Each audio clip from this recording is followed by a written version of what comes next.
welcome back to Ashton Gate. It feels so good saying that with fans here. Another opportunity, and he's onside, and it's two for Bristol City, and this time, and it's in! An early goal for Bristol City, and Andy Vyman is back! And it goes Clear header for Bristol City, and they are level! It's a first goal for Andy King for his boyhood club.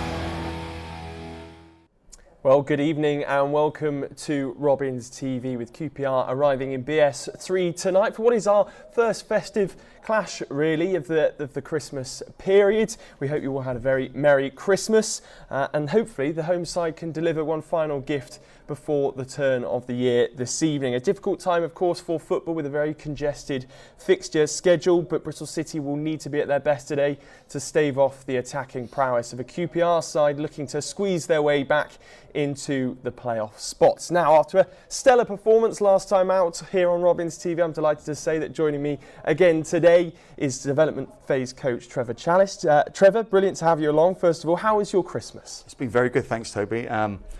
Been great to spend a little bit of time with the family. We had a lot of training, so we've mirrored the first team our training schedule with the 23s, but it's been really good. Excellent. And as for the players' Christmas, of course, kind of a blessing in disguise to some degree, of course, with the cancellation on Boxing Day. Of course, as fans, we all love a Boxing Day clash. How did that all come about, and how much did it really disrupt the players' preparation? It came very late. It was a late call. I know, speaking to Alex Ball, he got the call very late when the game was cancelled. But it did give them that little bit of time to spend with the families, which I'm sure that they don't often get that, the players, being an ex-player myself. So it was brilliant that they got that opportunity to spend it with the family, but I know they were ready and they were prepared for the game against Luton, yeah. And of course now, I guess, to some degree, they've had a bit of an opportunity to rest and recover from a difficult spell, the Huddersfield fixture and the defeat, which was a hard one to take. And then I guess at the same time, it gives chance for players that are rehabbing, the likes of Joe Williams, for example. I guess he'll be thinking in his mind it's another game that he can get back for potentially. 100%. We had a really good training session on Monday with the under-23s, and I think there was 10 of the first team players that were involved as well, Andy King being one of them, and they all look sharp and they look raring to go, and there's a real good atmosphere. They're all bubbly, ready for the festive period. And we've seen the players arriving now. Max O'Leary, the headline news tonight. We'll go on to team news shortly, but he gets a chance between the sticks. And of course, given your involvement with the academy and the under-23s, there's a lot of players from the academy involved tonight, and that must really please you to see him getting a chance. There's nothing better than a coach, a coach that's worked with the players like Max and Cameron Pring, Anton, Alex Scott. To see those players out there playing, it's what we work for. It's what we work very hard to do, and to see those players develop and play at Ashton Gate. Fantastic. Well, obviously the headline news is Max O'Leary's in the starting 11, but let's have a look at today's sides. We'll start with the QPR team that is arriving at Ashton Gate. Warburton makes 3 changes to the side that was defeated by Bournemouth just 3 days ago. Fresh legs in an attacking sense, only 4 outfield players as well named on the bench for them tonight, with players missing with COVID and through injury as well. The first change comes in midfield with Osman Kakai missing out and Luke Amos coming into the side this evening. Up front there'll be a few relieved Bristol City fans, I'm sure, with Elias Chair missing out through injury. He's off to the African Cup of Nations as well. He's their top scorer so far this season. He's also picked up a number of assists as well. He's replaced by, of course, Albert Adoma, former fan favourite here at Ashton Gate. The other change sees Lyndon Dykes drop out. Charlie Austin comes in after 2 scoreless games in December. Dykes drops down to the bench to keep that warm alongside Dominic Ball, George Thomas, who featured against City's under-23s earlier on this season. And as for Bristol City, well, Nigel Pearson makes a few more changes, 5 in total, a fresh new look to his starting 11 to go through this crazy Christmas period. The first change, and maybe a little surprising, of course, sees Max O'Leary come in for captain Dan Bentley. Matty James takes the armband tonight. In defence, Rob Atkinson misses out, suggesting a flat back 4. George Tanner and Pring operating as fullbacks as well. And in midfield, Callum O'Dowda returns along with Andy King. So it looks as though Alex Scott will operate further forward with Tanner's involvement as well. And an immensely strong bench there includes Martin Wells, Benarous and Masengo. So I guess to your knowledge, Trevor, tonight, how do you see that side shaping up for Bristol City? Will it be that flat back 4? I think it'll be a back 4. I think it'll be a 4-4-2 or 4-4-1-1 type formation. And as you said, you mentioned the bench. The bench looks very strong tonight, so you can see if it needs freshening up, I think the changes can come and they can add to when they come onto the pitch. And great to have Andy King. I know we've seen a bit more of Callum O'Dowda and George Tanner this season who are returning. Andy King's been out with a long-term knock. Brilliant to have him back. He's a really strong character in the dressing room. I was chatting to one of the chefs actually up at the HBC that says he has such an influence on all the staff and the wider team as well. So great to have him back. Really good character, and he's been excellent in around the young players as well in their development, and the little nuggets of information that he gives them I think is priceless as well.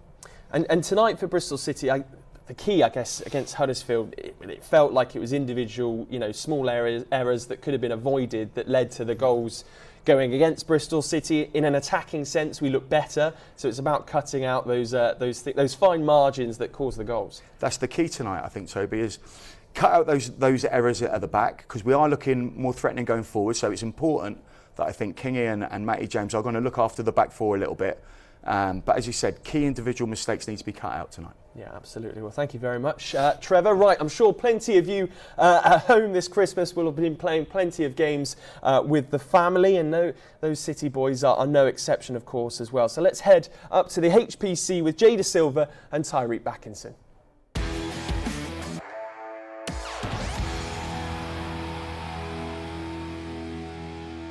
Hi, I'm Jada Silva. And I'm Tyreek Backinson. And this is Sticky Heads. Am I left-footed?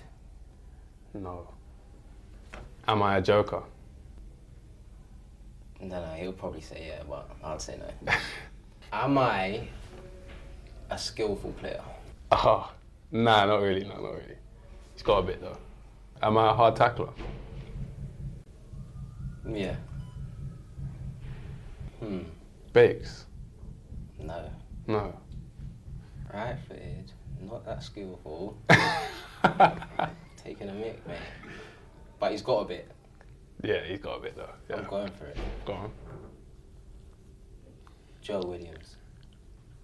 What the hell? Did I get it? Have a look. Jeez! How you got that? Oh no. Yeah. Who did you think you were, Tyreek? I thought I was Bakes, am I not Bakes? Have a look.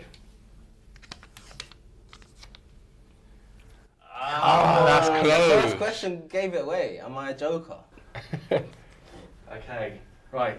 Tyreek, Alright. you can kick us off. What brand boots do I wear? Does he wear? Adidas. Nice. It's a good one, that's a big one. Actually, Nah, don't say that. he doesn't. What is it? He wears Nike, sorry. Nah, you got me wears Nike. confused He wears now. Nike, sorry, he wears Nike. Alright, go on. What brand do I wear? What brand do I wear? Nikes. Okay, cool. Fast. No, No. not really. Well, not really. He'll probably say otherwise, but I'd say not really. Has he scored this season? Yeah. He has. Yeah. Alright. Am I tall? Yeah. Yeah. Really tall. Or just normal tall? Tall. Very tall. He's tall. Is it actually Nathan Baker this time? No. No, Zach Viner. No. Oh. He scored. He wears Nike. Yeah. Does he run around a lot? Yeah. Like a lot. A lot. And environment. What? You gave that away. No, he does run around a lot though. 6. It's not Seiko. Is he left-footed? Ah, yeah. Callum O'Dowda. Come on! Got him. It's Have a look, cod. Jay. Yes, Callum. I've got no clue on this one. Yeah.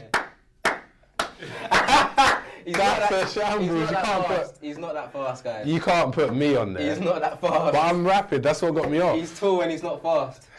Gotta That's say what it. got me. Oh wow. Right or left footed? Right. Go on. Is he fast? Yeah, he's got a bit. Yeah, fast still. Yeah. No, he is fast. Yeah. Would you say he's one of like the leaders in the change room? Yeah, I'd say so. One of them? Yeah. Did we sign him at the start of the season? No. Definitely not. No, who is? There's no chance. Is he? Does he like a shout? He's like a shouting a man. Yeah. Yeah. Yeah. Is this Max O'Leary? No. Blonde hair or brown hair? Blonde hair. Bence. Yeah. You got it right. 2-1. Oh, what? Nah, there's an agenda. They didn't want a clean sweep. They didn't want a clean sweep. Wow. I played. There. I played. All the best rest of the season. Jada Silva robbed there at the end, but it's clear to see they've got a good bond, those two. Yeah, when we trained together last Monday, you could see that they were really close. The atmosphere, not only with those two, but with the whole group, was really good. It was really bubbly. Yeah, fantastic. Well, Jada Silva on the bench tonight for Bristol City, and now it's time to head pitch side to hear from the man that picked tonight's side. We'll wait for your side to be back in action, but back here at home in front of the home fans, good opportunity to get going again. Yeah, it is. Disappointing that we missed out playing on Boxing Day, but of course the benefit was people spent time at home. But yeah, we're looking forward to tonight. Made a few changes, and we'll see whether people take the chances or not. One of those changes being between the sticks, Max O'Leary starts in goal in place of Dan Bentley. Just talk us through that one. Well, I mean, look, it's not always an easy thing to leave your captain out. But every position's up for grabs, and yeah, I think it's time for Max to have a go between the sticks and see how we do. So it's important that we mix play up tonight. I want us to play with an intensity, but I want us to manage the ball better than we have at times. It's just time to make some changes. 4 changes in the outfield. Andy King returns to the midfield, a great boost for the squad. Yeah, and I think he's had to be very patient for us as well. We've missed having extra experience in midfield. Now that Matty James is back playing, King is available, we just need Joe Williams to be back, and then I think we've got even greater options in what is a very, very important part of the pitch for us. You talked to there, the experience coming back into midfield, but 45% of the starting 11 have come through the academy. It's a great day for the academy at the club. Yeah, I didn't know that, but that is a very encouraging statistic. Having said that, they've got to go out there and play and get 3 points, so that's the most important thing. But yeah, it's always a pleasing thing that we as a club can produce players for the first team. But look, the emphasis tonight is on getting the right result. We need to get 3 points tonight to try and make some progress, to finish what's been a disappointing calendar year for us. But it's also been a real challenge as well, on and off the pitch. So let's see what tonight brings. Go well today, Nigel. Cheers, thanks. Nigel Pearson there with George West pitch side. Great to see him back fully fit as well. Right, just over 15 minutes to go until kick-off. We'll be hearing from Antoine Semenyo after this short break. We heard the UK's yoghurt-loving superfans wanted something super thick and homegrown. A yoghurt that's high in protein, low in fat and naturally low in sugar. Fit for breakfast, lunch and everything in between. But such a thing didn't exist. So we made our own. Yo Valley Super Thick, lovingly made on home soil.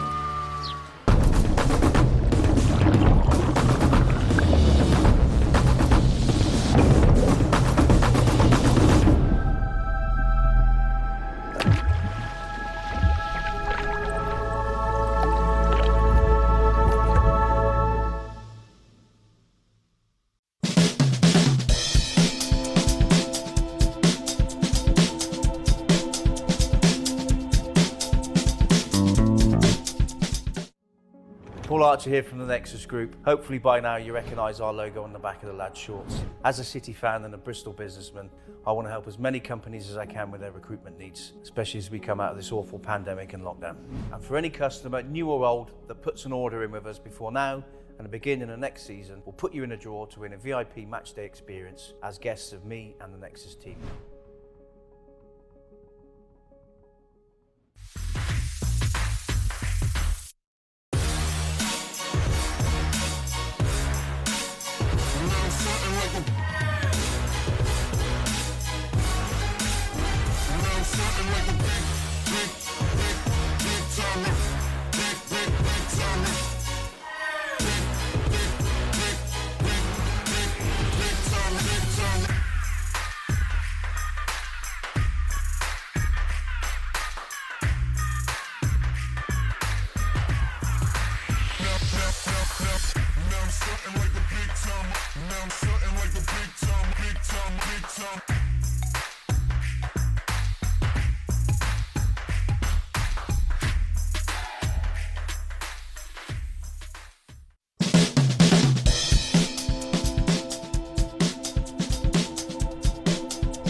Hi, I'm Mark Johnson, the founder of Mojo Active. We are here in North Bristol and we've got around about 80 acres of outdoor green space and woodland area, and we can organise events for small team building right through to large corporate entertainment events for anything up to 500-600 people. We can specifically address key objectives, anything from leadership, team building, team cohesion, trust. We can tailor our activities and events to all age groups and abilities. Here at Mojo Active, we understand how important it is to get outdoors with the team, whether that's to reward success or acknowledge team's performance, but we can do that here for you. If you're interested in getting your team outdoors and having some fun and really rewarding them, then get in touch through Mojo Active.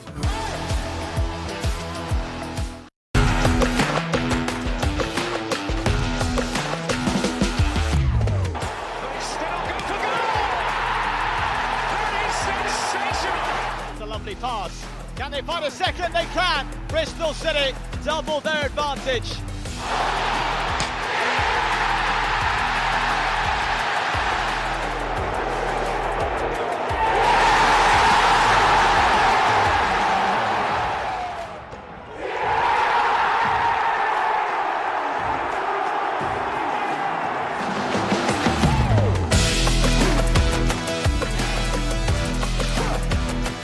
Well, hopefully that got you in the mood. Just under 15 minutes to go now until kick-off. Bristol City against QPR tonight here on Robins TV. I'm still joined by Trevor Challis. Trevor, just looking back again to the starting 11 for tonight, of course, Chris Martin drops down to the bench. Do we think that's a sort of forward two with Semenyo and Weimann? I think it could be quite fluid, the way they play that formation. I think Weimann might go in advance, Anton might drop in. Anton likes to work in the wide areas as well, so that's another weapon that they have. So I think you might see a little bit of rotation in that forward area. And it's easy to keep talking about Alex Scott, I guess. He's been the shining light really for Bristol City, given he's had to sit back into that sort of wing-back role as such for a few weeks. It looks as though like a more advanced role for him today, but he adapts so well, and he just has that touch of class which Bristol City need, you know, in other areas of the park maybe tonight as well. That's the key word, he adapts, and he's a great learner, Alex, and he'll be shown something once and he'll take it on board and he'll really work at it. But since he's coming from day one, he's been nothing but very, very good, Alex, in everything he does, whether it be his preparation, whether it be on the field and the way he plays the game. But everything he does is excellent, Alex. Absolutely. And a key man tonight as well, of course, will be Antoine Semenyo. A return to action recently, his first goal, a couple of assists as well, and somebody that Nigel Pearson regards as a really unique asset in this Bristol City squad. And earlier this week we caught up with him.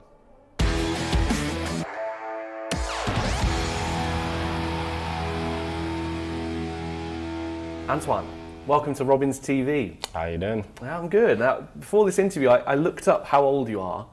Still just 21 years old, which is crazy. How does it feel now to almost be one of the longest serving players at such a young age here at Bristol City? It feels good. I mean, it's a bit surreal sometimes when I think about it, but you know, it's been a long journey and I'm grateful. Yeah, it's been quite a journey already. I mean, you arrived In 2017, you have to sign from the SGS Academy. So tell us a little bit about how that move came about and your sort of progress through the youth ranks, because it's not a traditional path, is it? No, it's not. It's actually quite a long story, but I'll shorten it out for you.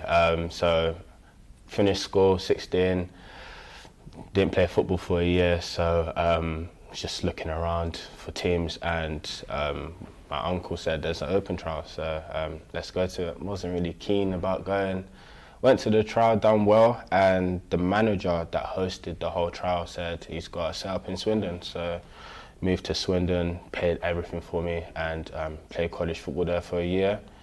Manager went to Bristol, so I played for the year in Swindon, moved to Bristol, and yeah, it just happened really. Just played a few games and got a trial, and then here I am. You mentioned like, you left school at 16 and sort of didn't really play. Is there an element of falling out of love with football a little bit? I think my last trials I went to at Crystal Palace, it hit quite hard, and yeah, I just wasn't passionate about it, so I just concentrated on school, and then yeah, like I said, here I am. And here you are. What was it like growing up in London with the dream of being a professional footballer when you were young? What was family life like?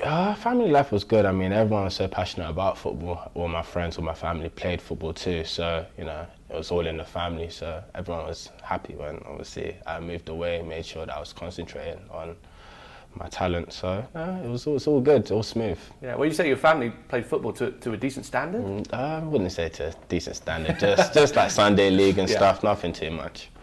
So you enter the Bristol City family still as a teenager. Yeah. So who took you under their wing? Because it is tough moving across, well, as you say, from London all the way to Bristol still as a teenager. That's tough. So who took you under their wing? I would say before I was at Bristol, David Hockaday. He's the one currently at SGS now. Yeah, he looked after me really well. And then obviously when I got in, had Trevor Chalice, under 18s coach. They looked after me really well and obviously pushed me on.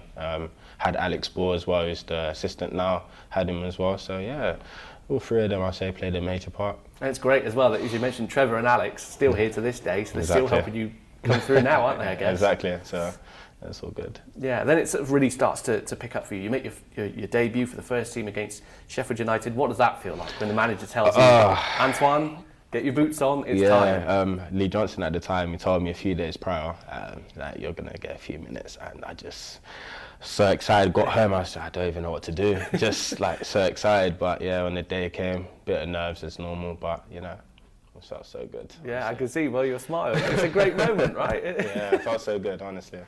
And then you score your first Bristol City goal, so now is this the aim now to make that striker position your own? Yeah, of course. I mean, I know what I can provide for the team. Obviously, I've got the ability to play up there, so you know, when I'm selected, do what I can for the team. And useful, I guess, to have guys like Naki and Chris, so much experience playing in that position to sort of see how they work, yeah, exactly. Not just on the pitch, but around the training ground. Yeah, obviously they've been in the game longer than I have, and you know, I'm still picking up some things day to day. So learning off them is the best thing, and obviously picking up stuff every day is making me better as well. So all good. Yeah, and so you know, my final question really is, what's next for Antoine Semenyo? Nigel's been pleased, I think, with what he's seen since he returned from injury. Yeah, obviously injury was a bit of a setback, but definitely to get back in the team, get a few goals, and you know, get myself going again. I think that's the main thing now. And make sure the future's bright for Antoine. Of course, the way forward. Nice one. Thanks for speaking to us. No worries. Thank you.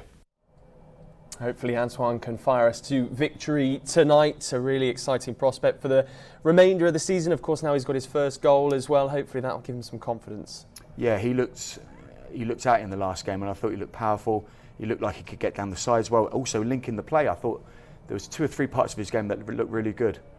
Obviously hit the post. The next part is for him to get that goal, but we're all willing that. Yeah, absolutely. And just a quick word for the opposition tonight. We mentioned off camera that battle between Johansson and the midfield too for Bristol City will be a key one tonight. It's a key battle. I think Matty James has the experience to get up against Johansson and get around him, and I think it's going to be a key battle.